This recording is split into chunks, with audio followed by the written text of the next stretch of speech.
The tanker didn't slow down. That's what made everyone nervous. On the morning of April 28, 2026, a Chinese People's Liberation Army Navy-guided missile destroyer, the Shining, part of the South Sea Fleet, was observed moving at sustained operational speed through the northern reaches of the Arabian Sea, roughly 340 nautical miles from the Strait of Hormuz. It wasn't alone. Flanking it were two Type 054A frigates and a replenishment vessel capable of sustaining blue water operations for weeks without resupply. This wasn't a patrol. This wasn't a routine exercise. Defense analysts monitoring satellite imagery and AIS transponder data described what they saw as a deliberate, calibrated intrusion into a zone where the United States Fifth Fleet has been enforcing its most aggressive posture since the Iranian nuclear crisis reignited 3 months ago.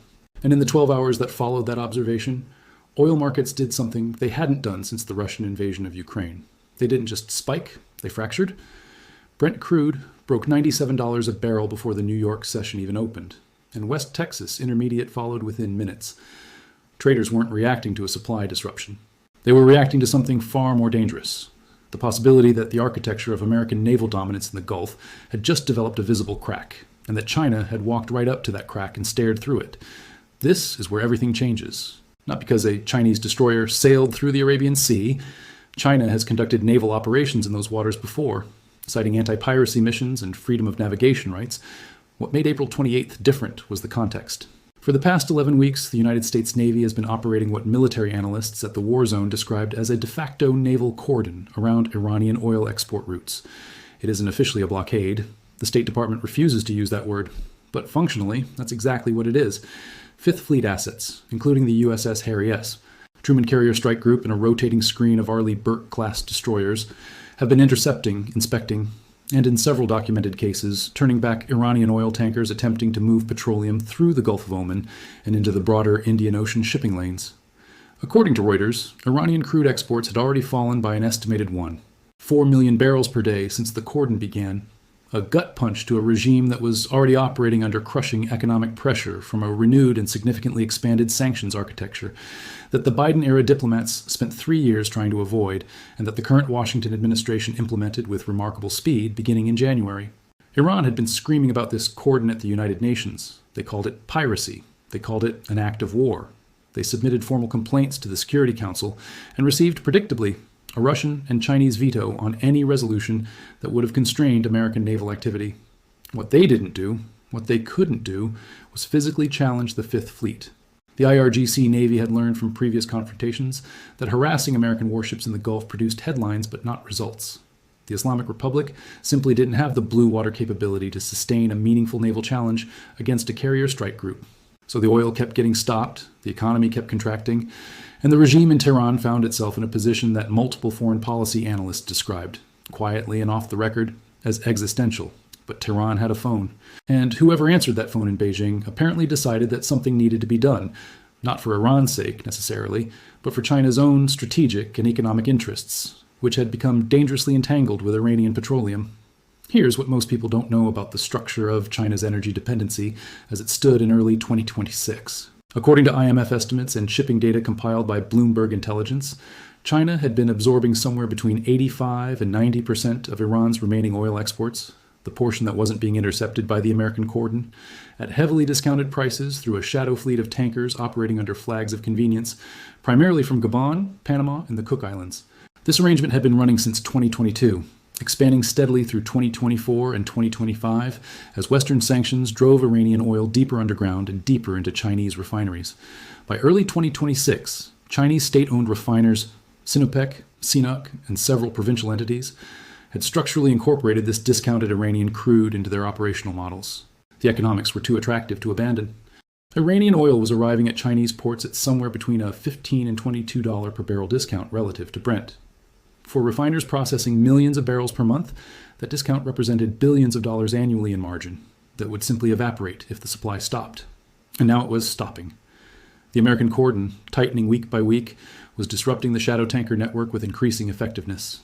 The war zone reported that American naval and Coast Guard assets operating under expanded legal authorities that the administration had quietly pushed through as executive orders rather than legislation had begun intercepting tankers even in international waters well outside the Gulf, tracking them via satellite and coordinating with allied navies in the region. The British Royal Navy had contributed 2 Type 45 destroyers to the effort. The French had a frigate operating in a supportive role. Japan, in a move that would have been unthinkable a decade earlier, had its Maritime Self-Defense Force conducting what it described as maritime domain awareness operations in the northern Indian Ocean, which was a very polished way of saying it was watching Chinese and Iranian tanker movements and sharing that intelligence with Washington in near real time. So when the Yinning and its accompanying task group appeared in the Arabian Sea on the morning of April 28th, it wasn't a random event. It was China's answer to a question that had been building for 11 weeks. The question was simple. How far will Washington push before Beijing decides the cost to its own energy security has become unacceptable? The answer, apparently, was this far. Chinese state media, CCTV, and the Global Times said almost nothing about the naval movement initially, which was itself a signal. When China wants to make a political statement with military assets, it usually accompanies that movement with declaratory language, official press releases, carefully worded foreign ministry statements about sovereignty and international law. The silence on April 28th suggested something different. It suggested operational discretion. It suggested that whatever Beijing was trying to communicate, it preferred to communicate it through presence rather than words, leaving the interpretation and the escalatory decision to Washington. At the exact same time, something extraordinary was happening in oil markets that went almost entirely unreported in the initial coverage of the naval movement. According to Bloomberg terminal data reviewed by financial analysts in London and Singapore, a series of unusually large options contracts had been placed on Brent crude futures in the 48 hours preceding the Chinese naval movement becoming public knowledge. These weren't hedging positions. They were directional bets, structured to pay out massively if Brent crossed $95 on or before May 15th. The Financial Times, citing 3 anonymous sources at major trading houses, reported on April 29th that regulators at the Commodity Futures Trading Commission in Washington had opened a preliminary inquiry into whether advanced knowledge of the Chinese naval movement had leaked into financial markets before the information became publicly available. Nobody used the word insider trading in print, but the implication was sitting there, unmistakable, in the architecture of those contracts. What happened next shocked even veteran energy market analysts who thought they had seen every possible combination of geopolitical shock and commodity price movement. Brent didn't just stay elevated, it accelerated.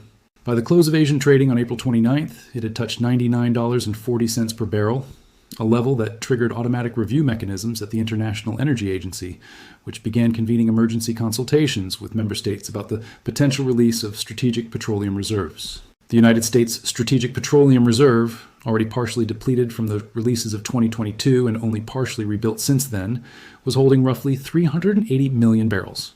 Enough to cover domestic demand for about 3 weeks at normal consumption rates, but not a weapon of infinite impact. The White House economic team knew this. The markets knew this. And that created a second-order problem.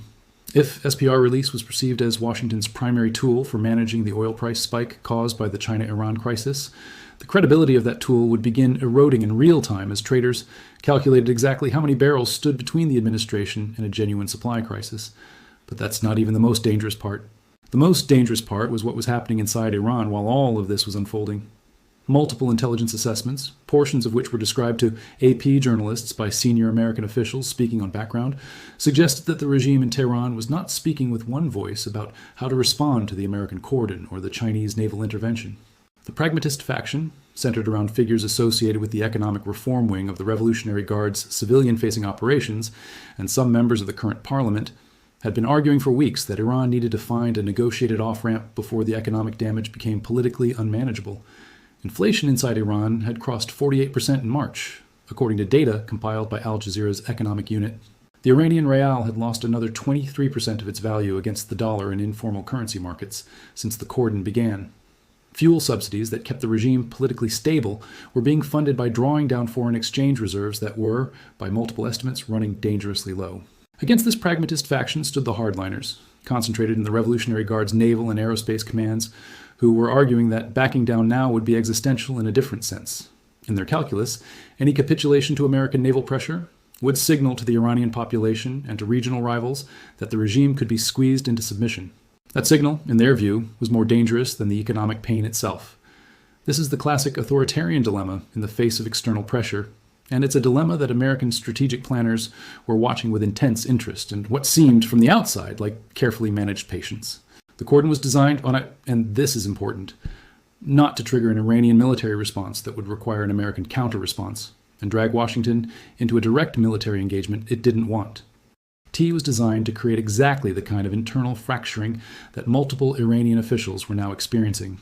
Pressure without a clean enemy to fight, economic pain without a clear military target to strike back at. But China's appearance in the Arabian Sea introduced a variable that American planners had war-gamed extensively but had hoped to delay.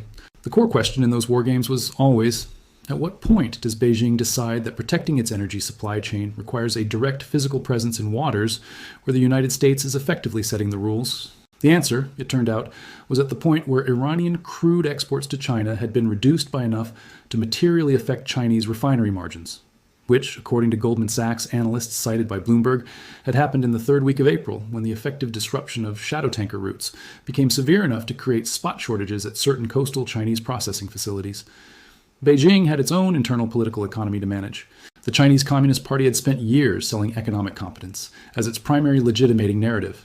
Allowing a strategic energy supply to be squeezed by American naval operations without visible response was not an option the leadership in Zhongnanhai could politically absorb, particularly heading into a period of significant domestic economic sensitivity. So the Xinning sailed. And here's where the strategic chess game becomes genuinely extraordinary in its complexity. Because the American response to the Chinese naval movement was not, as some early commentators assumed, to back down or to escalate or to confront the Chinese ships directly. The response was to do something far more sophisticated.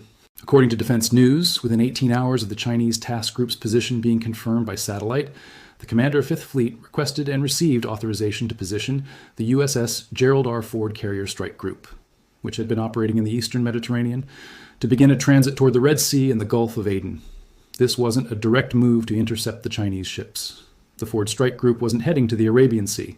It was positioning itself at the choke point between the Red Sea and the Indian Ocean, at Bab el-Mandeb, in a way that quietly, without any public announcement, thickened the American naval presence throughout the entire region. The message was architectural rather than confrontational.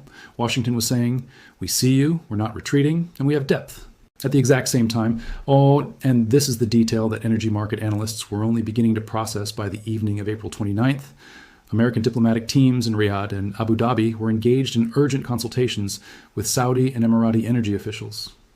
According to Reuters, the substance of those consultations was a request for Saudi Arabia and the UAE to begin an accelerated ramp-up of production above their current OPEC Plus agreed ceilings. Saudi Arabia had spare capacity, how much was a subject of considerable debate, with estimates ranging from 1.5 to 2. 8 million barrels per day depending on which analyst you believed and how optimistic you were about the condition of aging infrastructure at Ghawar and Khurais. The Emiratis had less spare capacity but more political flexibility. The ask from Washington was to flood the market enough to blunt the oil price spike, denying Iran and China a scenario where elevated prices funded the Iranian regime's survival and compensated China for its shadow tanker losses. Saudi Arabia's response was not immediate, and that delay was itself a signal worth parsing carefully. Riyadh has its own complex relationship with elevated oil prices. The kingdom's budget, however reformed under Vision 2030, still requires something in the range of $70 to $80 per barrel to balance in most scenarios. $97 Brent is not something Riyadh is eager to kill prematurely. The Crown Prince's team was doing its own calculations, weighing American pressure against the revenue windfall that a sustained price elevation would deliver, and that calculus was genuinely close. Defense analysts noted that Saudi Arabia was also watching the Chinese naval movement with particular attention, because Riyadh's relationship with Beijing had been warming significantly throughout 2024 and 2025, and the kingdom had no interest in being seen as Washington's instrument in a confrontation that China might later remember unfavorably. This is the geopolitical knot that oil markets were trying to price on April 30th, 2026, and the reason that the fracturing in commodity markets was not simply about supply and demand in any conventional sense. It was about the credibility of American naval dominance as an organizing principle of global energy security. For 3 decades, since the Gulf War restructured the regional order, the fundamental assumption underlying global oil pricing was that the United States could and would keep the arteries of Gulf energy flowing, and, crucially, that it could calibrate who got access to those arteries and who didn't. That assumption had been stress-tested before, but never quite like this. Never with a peer competitor openly, physically inserting military assets into the operational equation in a way that wasn't easily dismissed as coincidental or routine. The Chinese planned ships maintained their position and heading through the morning of April 29th. They did not approach any American naval assets. They did not transmit any unusual communications on monitored frequencies. They sailed with the quiet deliberateness of ships that know they are being watched and want to be watched. Chinese Foreign Ministry spokesperson Lin Jian gave a brief statement at the daily briefing in Beijing, describing China's naval activities as normal operations consistent with international maritime law and China's legitimate interests in freedom of navigation. The phrase freedom of navigation was noted by every analyst who read it, because it is precisely the phrase the United States uses to justify its own naval operations in contested waters, including in the South China Sea. Beijing had turned the language back on Washington with almost aesthetic precision. Iran, watching all of this, did something unexpected. Or rather, it didn't do something that was expected. The IRGC Navy, which had been maintaining a pattern of aggressive posturing against commercial tankers in the Strait of Hormuz, including 2 incidents in March where Iranian fast boats had approached tankers associated with American allied nations in ways that required Fifth Fleet response, went quiet. Unusually quiet. Satellite imagery and signals intelligence, portions of which were described to journalists by defense officials, showed reduced IRGC naval activity in the Strait on April 28th and 29th. Al Jazeera reported, citing Iranian sources it did not identify, that there had been an urgent internal communication between elements of the Revolutionary Guard leadership and the Office of the Supreme Leader's Security Advisory Council on the evening of April 27th, one day before the Chinese naval movement became visible to Western intelligence. The timing of that internal communication, placed one day before Beijing's ships became observable, suggested coordination, or at minimum, foreknowledge. Tehran had apparently been told something was coming.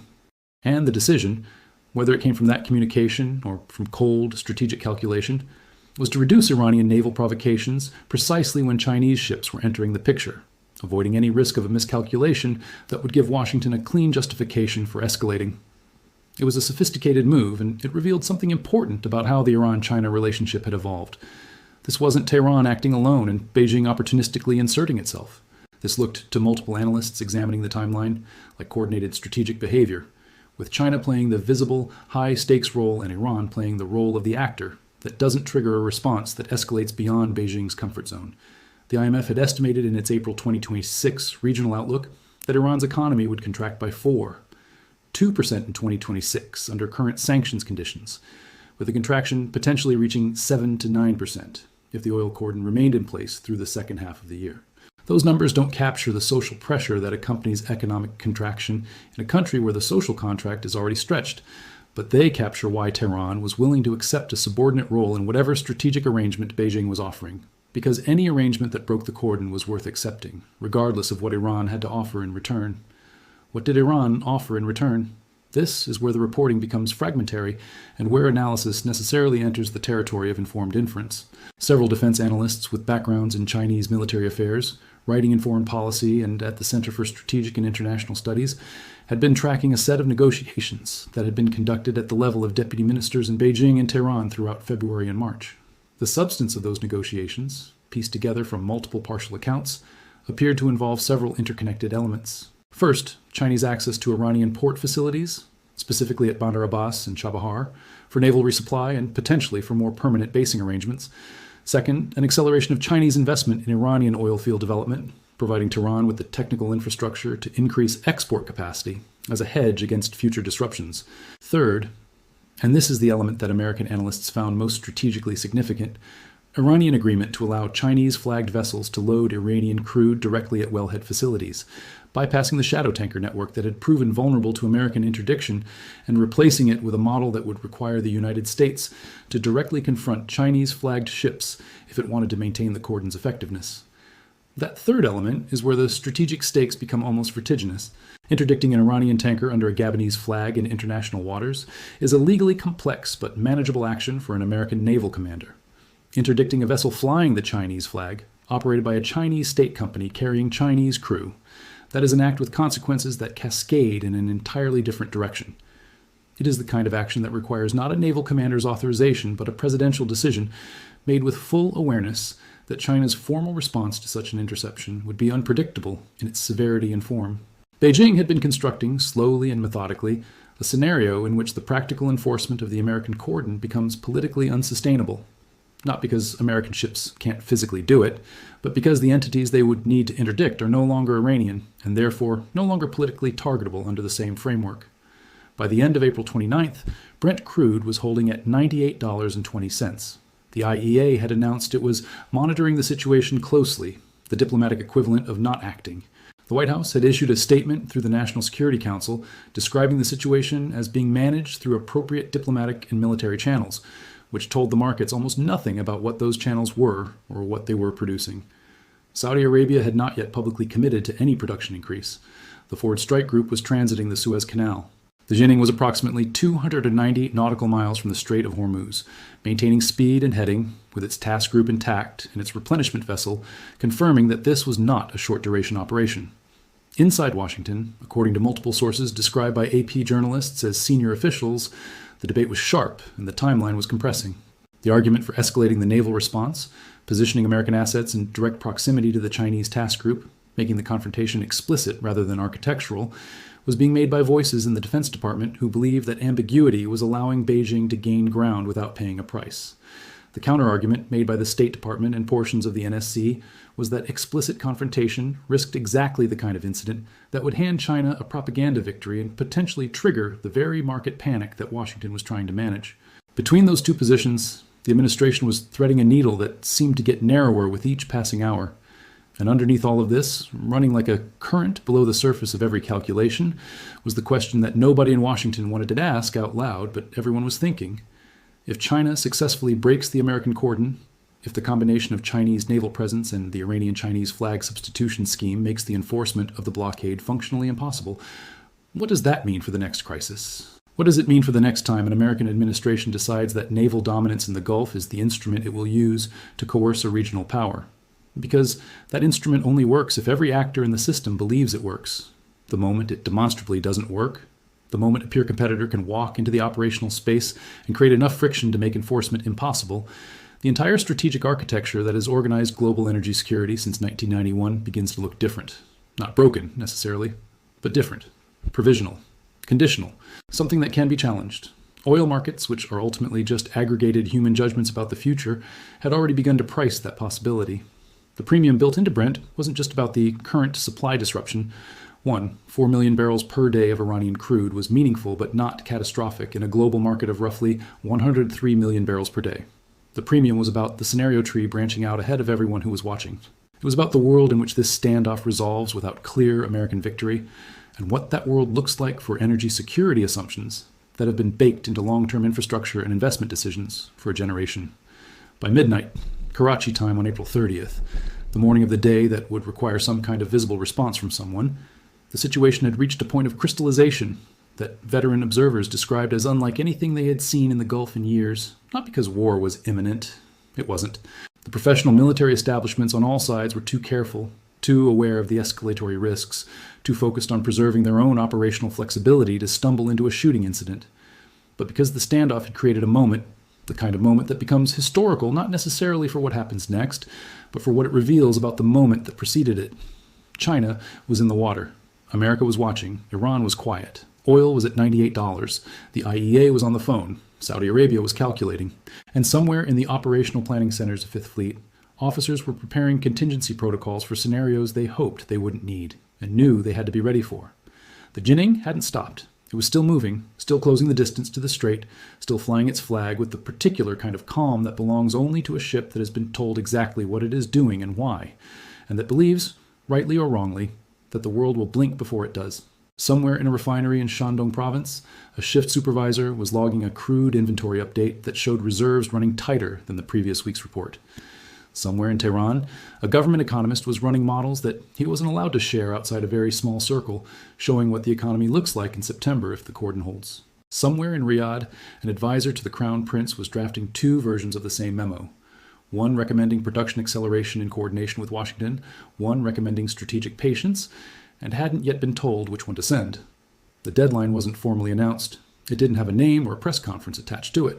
But every actor in the system understood, in the way that serious people understand when a moment of irrevocable decision is approaching, that the next 72 hours would determine whether the American cordon held, whether China's naval gambit had succeeded in creating a new set of rules for who gets to move oil through which waters under whose protection, and whether the price of a barrel of Brent crude was telling the world something permanent about the future or something temporary about a crisis that would resolve and be forgotten.